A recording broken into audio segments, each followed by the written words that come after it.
Job calendar ప్రకటిస్తానన్న Congress ప్రభుత్వం నిరుద్యోగులను మోసం చేసిందని ఓయూ జేఏసీ నేత మోతీలాల్ నాయక్ ఆరోపించారు.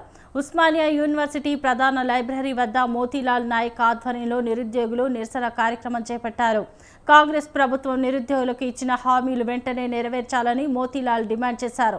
జాబ్ క్యాలెండర్ విడుదల చేయకపోతే వచ్చే ఎమ్మెల్సీ ఎన్నికల్లో ఆ పార్టీ అభ్యర్థుల ఓడించేందుకు ప్రచారం చేస్తామని హెచ్చరించారు. ప్రభుత్వం పెంచిన ఉద్యోగుల రిటైర్మెంట్ వయో పరిమితి 58 సంవత్సరాలకు తగ్గించాలన్నారు. లేదంటే రాష్ట్ర వ్యాప్తంగా ఉద్యమిస్తామని హెచ్చరించారు. ఈ వేదిక నుంచి మేము ప్రభుత్వానికి హెచ్చరిస్తా ఉన్నాం. ఇప్పటి వరకు మేము ఎస్సీ వర్గీకరణ ఆగినాం, బీసీ డిక్లరేషన్ ఆగినాం. కానీ ఇక మీద మేము ఆగే ప్రసక్తే లేదు.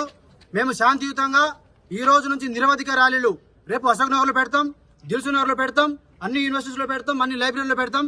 శాంతియుతంగా చేసే ఈ యొక్క పోరాటం మేము మాకు నోటిఫికేషన్స్ కళ్ళ ముందర వచ్చినంత వరకు, మా కళ్ళతో మేము చూసినంత వరకు మేము ఎక్కడ కూడా కాంప్రమైజ్ అయ్యే ప్రసక్తే లేదు. ఈ ఉద్యమాన్ని మేము ఆపేదే లేదు. శాంతియుతంగా ఖచ్చితంగా మేము ఈ యొక్క ఉద్యమం చేయబోతా ఉన్నాం. మమ్మల్ని 119 ఎమ్మెల్యేల ముందర మీరు చెప్పినటువంటి మాట మీరు తప్పినప్పుడు మేము మిమ్మల్ని నమ్మే ప్రసక్తే లేదు. మేము టీజీపీఎస్సీ చైర్మన్ చెప్పినా, ఏ ముఖ్యమంత్రి చెప్పినా, ఏ రాహుల్ గాంధీ చెప్పినా కూడా మేము వినిపించుకోము. మాకు కళ్ళ ముందర నోటిఫికేషన్స్ కనబడినంత వరకు, మాకు కళ్ళ ముందర నోటిఫికేషన్ మేము చూసినంత వరకు మేము ఈ ఉద్యమాన్ని ఆపం.